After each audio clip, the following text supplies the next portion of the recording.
Why some rockers walked away at their peak. I'm John Bowden. This is Rock History Book.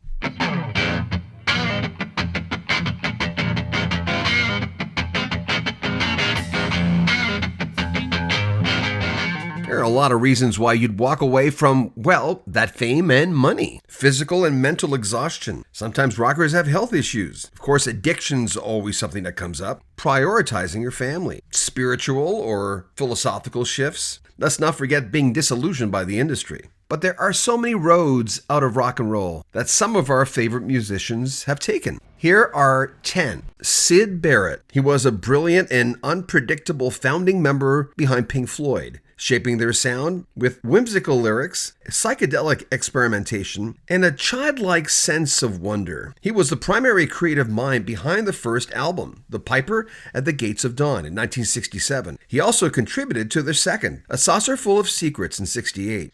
But by then, his participation became erratic, as his mental health rapidly declined, partly attributed to his substance abuse, and possibly underlying schizophrenia. The band brought in his old friend David Gilmour to cover for him. At first, Gilmour was meant to supplement Sid, but eventually replaced him altogether as Barrett became too unreliable to perform or record. There remains a lot of debate to this day whether his breakdown was purely drug-induced or whether drugs accelerated a pre-existing mental illness. After a few solo albums, Sid withdrew completely from public life, living quietly in Cambridge, England, where he painted and did a lot of gardening. He also cycled everywhere. He died of pancreatic cancer on July 7, 2006. He was 60, having spent decades in seclusion, but remaining a haunting influence on Pink Floyd's latter work, particularly on the album Wish You Were Here, which tips its hat to the lost genius. John Deacon of Queen. He was born on August 19, 1951, in Leicester, England. He joined Queen in February 1971, becoming the band's final member, joining shortly after Freddie Mercury, Brian May, and Roger Taylor had already formed the core of the band. They picked him not just for his playing, but because he was quiet, reliable, and didn't bring drama to a volatile group of personalities. Deacon quickly became an essential part of the Queen sound, with his tasteful, melodic, and highly rhythmic bass playing. He wasn't flashy, but his sense of groove helped create some of Queen's most timeless tracks. Some of his classic bass parts, another one Bites the Dust, which he wrote entirely by himself. That iconic funk bass line drove the song to worldwide fame. Under Pressure, co-created with David Bowie. The bass line is a centerpiece of that tune. You're My Best Friend, another Deacon composition blending pop warmth with musical sophistication. I Want to Break Free. Here's another example where the bass line carries the song. So Deacon contributed not only as a bassist, but as a writer of several Queen hits, often penning songs with very strong pop sensibilities. After Freddie Mercury's death from complications related to AIDS on November 24, 1991, John Deacon was deeply affected. He performed at the Freddie Mercury tribute concert in 1992 and appeared on a few tribute recordings afterwards, but he made it clear he did not want to continue in Queen without Freddie Mercury. He stated simply it wouldn't be the same and that Freddie was irreplaceable. By the mid-1990s, John Deacon had completely retired from music. He chose a quiet, private life away from the public eye, living in South London with his wife and 6 children. He has not participated in Queen and other collaborations such as Queen with Paul Rodgers or Queen with Adam Lambert, and does not give interviews or make public appearances. Today, John Deacon remains a silent partner in the band. Linda Ronstadt, easily one of the most celebrated and versatile voices of the 70s and early 80s. With a career that swept across rock, country, pop standards, and Mexican traditional music and much more. But despite selling millions of records and packing stadiums, Linda never fully felt comfortable with fame, and she was often critical of her own biggest hits, saying she sometimes sang songs she didn't even like, just because her record company pushed her to do it. Songs like You're No Good and When Will I Be Loved made her a star, but Linda admitted later she didn't think of herself as a rock singer and felt some of her most famous work was slick and calculated rather than truly meaningful. In the late 1980s and 90s, Ronstadt deliberately turned away from mainstream pop success, following her heart in other genres. She was immensely proud of her Spanish-language albums, a tribute to her heritage. She called those projects the most authentic music she ever made. decade. While pop critics sometimes scratched their heads, Linda didn't care. She wanted to reconnect with her family roots, even if it meant selling fewer records. As time passed, she slowed down deliberately, focusing more on family and private life. She was famously protective of her 2 adopted children, saying in interviews that she didn't want her daughter exposed to the internet, particularly the way women and children could be targeted online. Quite frankly, she just wanted them to be safe. Tragically, in the 2000s, Ronstadt began experiencing symptoms that affected her ability to sing. She was later diagnosed with progressive supranuclear palsy, a rare Parkinson's-like disease that affects motor control, balance, and movement. It forced her into early retirement. But not surprising, Linda Ronstadt accepted it with remarkable grace, saying she had sung everything she wanted to sing. Today, Linda Ronstadt lives a quiet life. Dan Peek of America. Peek was one of the 3 original members of America, alongside Dewey Bunnell and Jerry Beckley. The trio formed the band in the late 1960s while they were teenagers living in London, all 3 sons of American military personnel stationed in the UK. They bonded over their shared American roots, love of folk rock, and admiration for bands like Crosby, Stills, Nash & Young. America exploded onto the scene in 1972 with their big hit, A Horse with No Name, a song written by Dewey Bunnell. Dan Peek had a gentler and more spiritual voice. He also brought a more sensitive, reflective quality to the albums. Among Dan Peek's most famous songs include Lonely People, written by Dan and his wife Catherine. It became one of America's biggest hits in 1975, a tune with a message of hope for anyone lost or isolated. Don't Cross the River, an upbeat banjo-laced track that showcased Dan's country folk influence, and Today's the Day, another one of Dan's softer, more introspective hits, released in '76. Overall, the band had a lot of big hits, as mentioned, A Horse with No Name, Ventura Highway, Tin Man, and Sister Golden Hair. By the mid-1970s, Peek was becoming increasingly uncomfortable with the rock and roll lifestyle, the endless touring, the substance abuse, and the party scene. He was struggling and underwent a religious conversion. And I think I felt like it was like, what else can there be here? I mean, we've got this gigantic group. We've had all this success. I've garnered all these things and done all this stuff, and yet inside I was really, really empty and miserable. And just, it was one of those things where you can't explain why or but it was sort of like and I don't want to sound ungrateful. I'm not ungrateful. I wasn't ungrateful. Or I guess I was ungrateful. There was a day in my life where I looked out my window, in a sense, and it was all gone. Everything. The whole shooting match, the career, the houses, the cars, our house burned down. Eventually, by 1977, he left to pursue Christian music. His first solo album came out in 1979, called All Things Are Possible, and it achieved mainstream success. He continued recording solo Christian albums throughout the 80s and 90s, but largely lived a quieter, more spiritual life, away from the spotlight. Dan Peek passed away in his sleep on July 24, 2011. He was 60. Tom Fogerty of Creedence Clearwater Revival. He was born on November 9, 1941 in Berkeley, California. Growing up, Tom was the older brother of John Fogerty, and early on, he was the more established musician, fronting local bands and dreaming of a serious music career. In the early 1960s, Tom, John, Stu Cook, and Doug Clifford came together, first playing under the name The Blue Velvets, and later The Gollywogs, before eventually renaming themselves Creedence Clearwater Revival in 1967. Once CCR found their sound, a rootsy, swampy blend of rock, country, and blues, they took off like wildfire.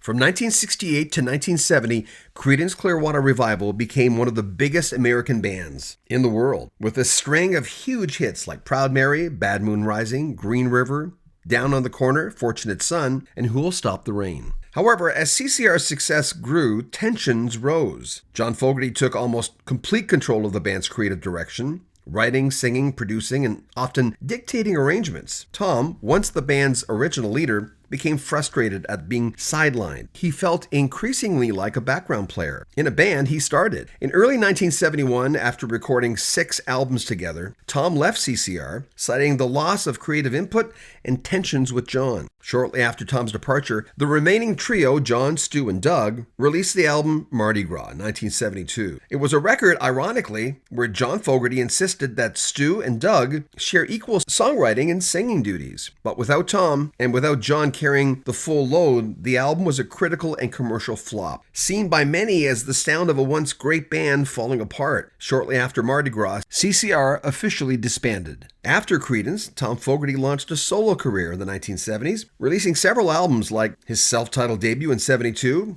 and Excalibur later that same year. He had some modest regional success, but never came close to matching Creedence's popularity. Later, Tom occasionally collaborated with other musicians and even jammed once or twice with his old CCR bandmates, though his relationship with John remained deeply strained for most of his life. In the 1980s, Tom underwent back surgery, during which he was infected with HIV through a tainted blood transfusion, a tragic consequence of the early days of the AIDS epidemic, when blood was not yet properly screened. Tom Fogerty died from complications related to AIDS on September 6, 1990. He was 48. Danny Kerwin of Fleetwood Mac. He was born Daniel David Kerwin on May 13, 1950 in London, England. A self-taught guitarist with a natural lyrical melodic style. He joined Fleetwood Mac in August of 1968 when he was just 18 years old. This was after he impressed the band's true creative force, Peter Green, with his playing in a blues band called Boiler House. Kerwin's arrival helped evolve Fleetwood Mac's sound, moving them from beyond their raw British blues roots into more sophisticated, emotionally layered music. His key contributions include Albatross in '69.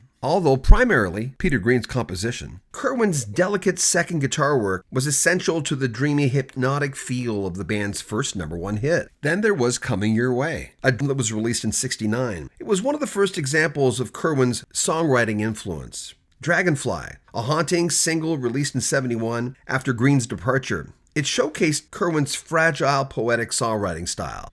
And Sands of Time from Future Games in '71, another Kerwin highlight that hinted at the soft rock direction Fleetwood Mac would later take, even though he wouldn't be in the band to enjoy it, and the success that came with it. During the difficult transition years after Peter Green left, Kerwin became one of the band's main creative forces, writing much of the material and carrying the band through a period of instability. Why did Danny Kerwin leave Fleetwood Mac? Sadly, as his creative role increased, so did his emotional and mental instability. Kerwin was known as being highly sensitive, prone to mood swings and deep anxiety. Heavy drinking, isolation, and internal band conflicts worsened this condition. During a U.S. tour in 1972, he had a violent outburst backstage, smashing his guitar and refusing to perform. After that, the band had to fire him. After leaving the group, Kerwin tried to launch a solo career, releasing a few modest albums in the mid-1970s like Second Chapter and Hello, There's Big Boy. While these albums contained flashes of his brilliance, they didn't become commercial hits. Over time, Kerwin struggled very deep into mental illness, substance abuse, homelessness. He lived quietly, sometimes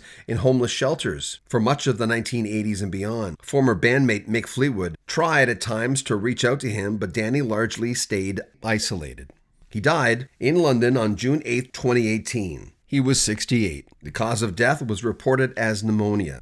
Jim Henman of April Wine. The group was formed in 1969 in Halifax, Nova Scotia. The original lineup: Miles Goodwin, lead vocals, guitar and keyboards, David Henman on guitar and vocals, Richie Henman on drums and percussion, and their cousin Jim Henman on bass and vocals. Their debut album, simply titled April Wine, was released in 1971 and included their first hit. Though a minor hit, Fast Train did get airplay. Shortly after the release of their first record and before recording their second, Jim Henman left the band. He felt uncomfortable with the fast pace of rock and roll, and he was replaced by Jim Clinch. Some of us just have to stop and go, wow, I got to fix my life up. Where I'm at now, I have to look back and fix that all up and go on from here, keeping it fixed.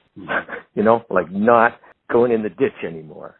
Not driving in the ditch anymore, not smashing anything up, not hurting people, not going against our own values and all those things. It takes work. In all my travels, what we call the high life, and I think for most of us in humanity that are living the high life, whether it's by owning all kinds of things, whether it's by having every kind of sex you want, but it's drinking or drugging, whatever you want, no matter what it is, entertainment, traveling, all we're really trying to do is be happy. Jim went into the medical field and made a good living. He never left music altogether.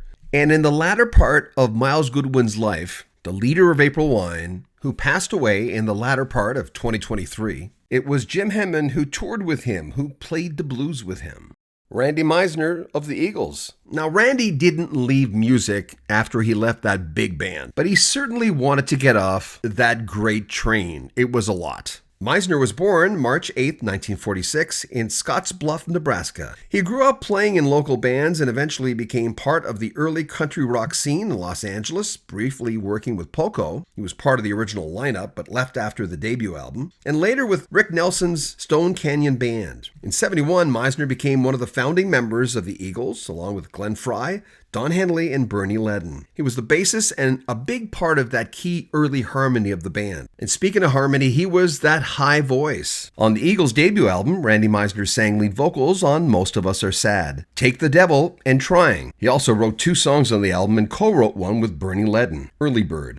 On their sophomore album, Desperado, Randy Meisner sang Certain Kind of Love and had co-lead duties on Saturday Night with Don Henley. He also co-wrote 3 songs. From On the Border, he sang Midnight Flyer, co-lead on the title song, and lead on Is It True, and he wrote the latter. His biggest song came on One of These Nights from '75, a tune written by Meisner, Don Henley, and Glenn Frey called Take It to the Limit. That was his biggest vocal with the Eagles. He also sang Too Many Hands, and co-wrote 2 songs on the album. His last with the Eagles was Hotel California. His only lead vocal was Try and Love Again. By the time they released Hotel California, he decided to leave, but went through with the final tour. After Hotel California, it was like I was been on the road so much. I was married and going through a divorce. And it's like I thought, my God, it's like taking a toll. Just being on the road all your life, and you don't have any normal life. And I think that's what everybody was. It was like, these books were written and stuff, and everybody like bitched at each other. But, bottom line is like, that's in the past now. Because, gosh, why should I don't want to end up hating everybody for the rest of my life, and I won't. He released several solo albums. Some were successful. But as time went by, he struggled with alcohol, but wanted a quieter life. Randy Meisner passed away July 26, 2023, from complications related to COPD. He was 77. Cat Stevens. Cat was born Stephen Dimitri Georgiou on July 21, 1948 in London, England. He was raised in a Greek-Swedish household above a family restaurant. He grew up surrounded by music and art. By the mid-1960s, Stevens, still a teenager, emerged as one of the rising stars of the British pop scene, crafting catchy, folk-influenced songs. By the early 1970s, Cat Stevens became one of the defining singer-songwriters of the era, known for his introspective lyrics and warm, emotional voice. His classic albums include Tea for the Tillerman in 1970, which featured hits like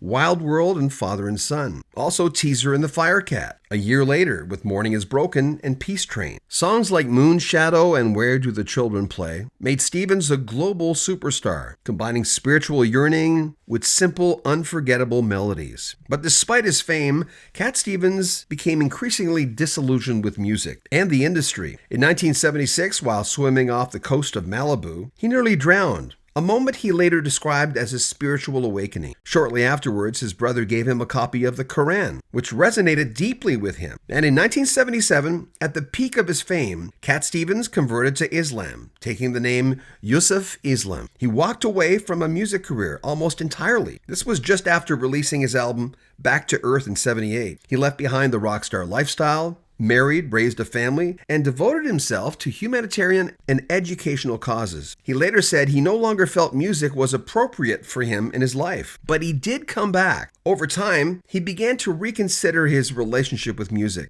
believing it could make a difference. In 2006, after nearly 30 years away from mainstream music, Yusuf returned with the album An Other Cup. It was a work that balanced his spiritual values with the reflective songwriting that first made him famous. And he's released several albums since. Fran Sheen of the band Boston. Fran was born March 26, 1949 in Boston, Massachusetts. He's a classically trained musician, rare for rock bassists, especially at that time. Sheen grew up studying both guitar and bass. Before joining Boston, he played in several local bands in the area and had deep roots into the music scene there. In 1975, Sheen became the bassist for Boston as the band was assembling what would be the group in the back cover of the debut album. Fran on bass, Tom Scholz on guitars, Brad Delp on vocals, Barry Goudreau on guitar, and Sib Hashian on drums. Boston's self-titled debut album was released in 1976, and it became one of the best-selling debut albums in history. Fran Sheen's tight melodic bass playing was crucial to the band when they were in concert. Hits followed More Than a Feeling, Peace of Mind, Foreplay, Long Time, and Rock and Roll Band. The debut was followed up by Don't Look Back in '78, an album that certainly cemented Boston's place as one of the biggest rock acts of the 1970s. But by the early 1980s, tensions inside the band grew largely due to Tom Scholz's perfectionism and a legal battle with their record label. There were long stretches of inactivity, and some members grew very frustrated. Fran eventually left Boston in the early 1980s. He didn't appear on the band's third album, Third Stage, in '86, and Sheen's life gradually went away from music. He never rejoined the national spotlight. He performed locally in Boston, sometimes giving music lessons, playing charity events, and occasionally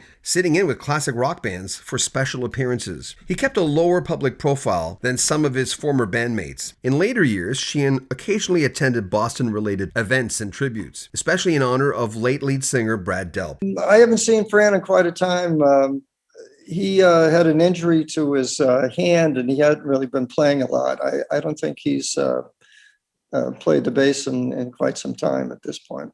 And there you have it. 10 rock and rollers who kind of stepped away a little bit, whether it was entirely or not wanting to be in that band with those people. Remember, if you want to donate to the channel, there's a PayPal link at the very top of the description. You can join our Patreon. There's hundreds of interview clips there that have not been put on YouTube yet. For $6, you can see them all right now. Also, you can pick up a t-shirt, a cap, or a jacket at our swag store.